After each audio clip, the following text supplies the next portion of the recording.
Hello everybody and welcome. In this video I'm going to show you how to call Google Assistant using your earbuds SOUNDPEATS Air 4 Pro.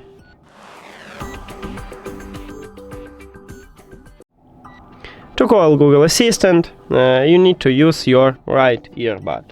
At the back side, at the top, we have SOUNDPEATS logo here, and this is actually a touch area. You need to press three times at this touch area. 1, 2, 3. And as you can see, we set up Gemini, that's why I call Gemini. But if you set up Google Assistant, you will call Google Assistant. That's it. Thank you for watching this video. If you found it helpful, please consider subscribing to the channel and leave the like on the video. See you later!